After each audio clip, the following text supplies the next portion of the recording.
सीताराम राधेश्याम।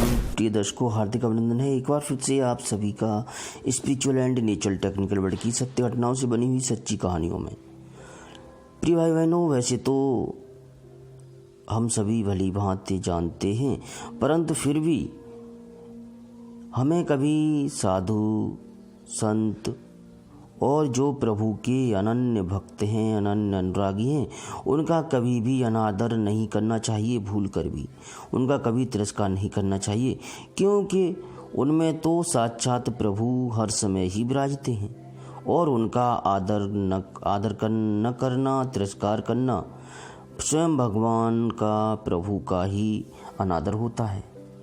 उनका यथोचित यथाशक्ति हमें अतिथि की भांति सत्कार करना चाहिए, जिससे प्रभु बहुत प्रसन्न होते हैं। ऐसे संत स्वभाव के एक बड़ी ही मनोहारी सत्य घटना मैं आपको सुनाने जा रहा हूँ इस वीडियो के माध्यम से, जो प्रभु के लीला चरित्रों का भी वर्णन करती है और संत स्वभाव का जो प्रमुख गुण है उसके बारे में भी हमें बताती है। पूरा वीडियो अवश्य देखें और अभी तक चैनल को सब्सक्राइब नहीं किया है तो सब्सक्राइब करके घंटी वाले बटन को दबा लीजिए, जिससे आगे भी ऐसी ही वीडियो आपको मिलती रहे। यह सत्य घटना है श्री अनंतानंद स्वामी जी महाराज की कृपा पात्र श्री अल्लाहजी महाराज की, जो कि परम वैष्णव संत थे। एक बार वह तीर्थ यात्रा और भगवत भक्ति के प्रचार के लिए देश देशांतर में भ्रमण कर रहे थे। विचरण करते हुए वह एक ऐसे राज्य में पहुंचे जहां का राजा महान नास्तिक और भगवत विमुख था। संतों और वैष्णवों के प्रति उसके मन में अकारण ही इतना द्वेष भरा हुआ था कि यदि कोई भूला भटका संत उसके राज्य में चला भी जाता तो वह उसे गुलेल से मारता था। वह दुष्ट राजा संतों के जो तिलक लगा होता है उसको लक्ष्य बना करके गुलेल चलाता था, जिससे न जाने उसने कितने संतों की आंखों को फोड़ दिया और उनके सिरों को फोड़ दिया था। यथा राजा तथा प्रजा पहले ही राजा से तत्पर रहती थी। यदि कोई संत आ जाता था तो उसका तिरस्कार करने के लिए और उसको भगाने के लिए वह पहले ही राजा तक तो सूचना बाद में पहुंचती थी। पहले राजा ही उसको तिरस्कृत करके भगा देती थी। जब श्री अल्लाह जी उस राज्य में जाने लगे तो बहुत से लोगों ने उन्हें समझाया, राजा की दुष्टता का वर्णन करके उनको वहां जाने से रोका, मना किया। परंतु महाराज जी ने कहा, भाइयों, मैंने जीवन में संत तो बहुत देखे हैं, परंतु ऐसा नास्तिक कोई नहीं देखा आज तक। आज मेरे मन में ऐसे नास्तिक को देखने का बड़ा कौतूहल हो रहा है, अतः मैं वहां अवश्य जाऊंगा।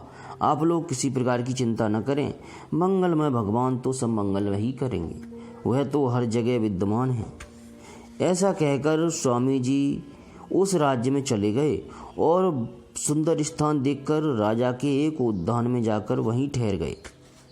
उस उद्यान में आम के वृक्ष थे जो पके हुए फलों से सुशोभित हो रहे थे।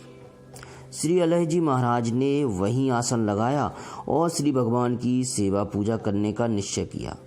एक माली दिखा तो भगवान को भोग लगाने के लिए स्वामी जी ने उससे पके आम मांगे।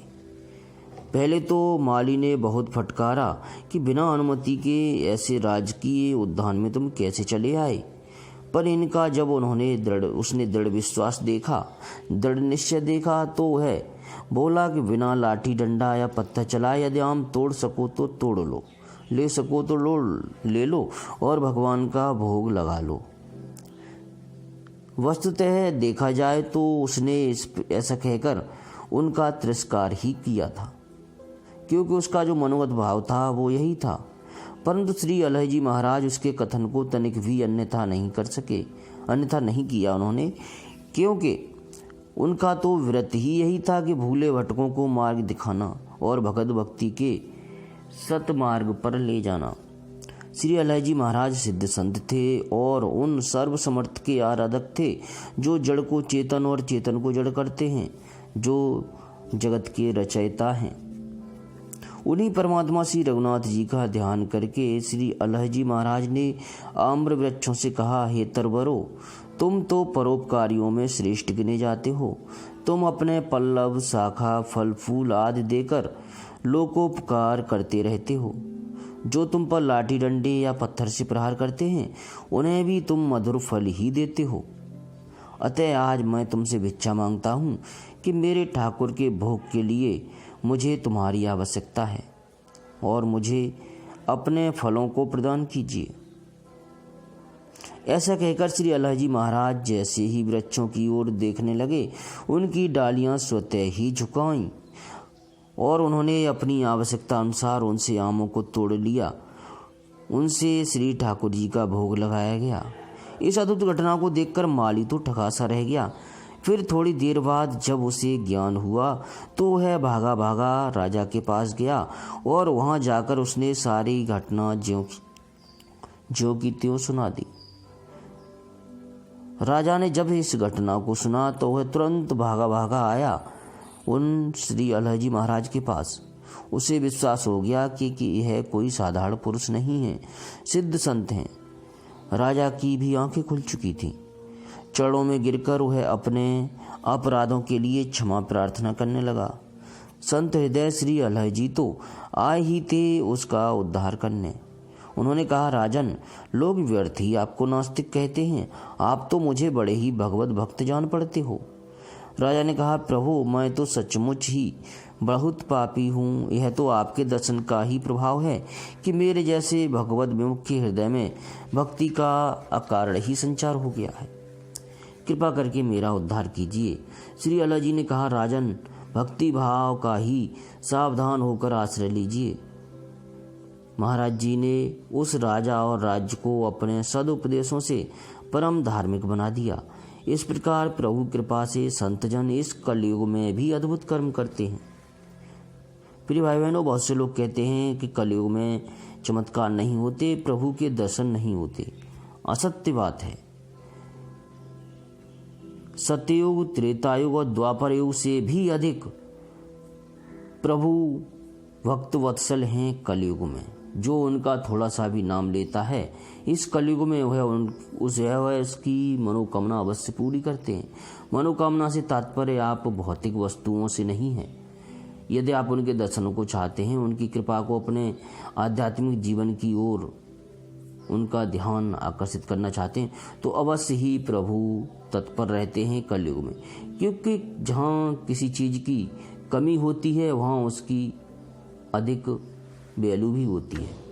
तो प्रभु के भक्त इस कलयुग में बहुत कम हैं और जितने भी हैं सीमित हैं, जिनके हृदय में प्रभु के लिए आदर है, प्रेम है।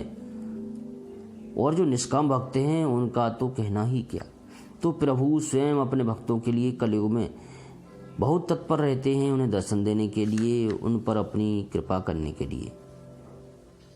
प्यारे प्रभु प्रेमियों, यदि प्रभु की कृपा का पात्र बनना चाहते हो तो कभी दूसरों का निरादर मत करो, तिरस्कार मत करो, सम्मान सबका करो।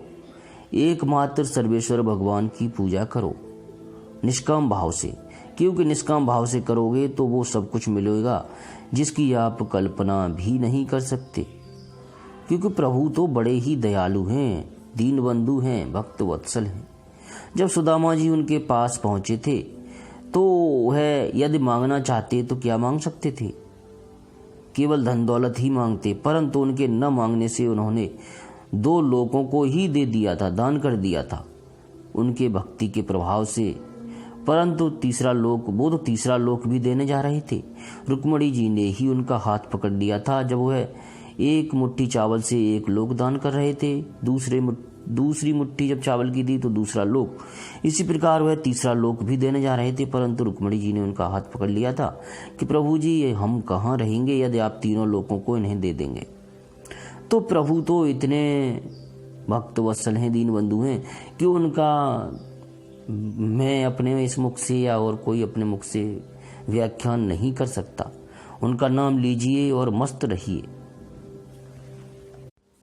अब सभी प्रिय भाई बहन एक बार प्रभु के चतुर्भुज स्वरूप का स्मरण करते हुए फिर से उस 16 महामंत्र का जप करेंगे जो परम कल्याणकारी है इस कलयुग में।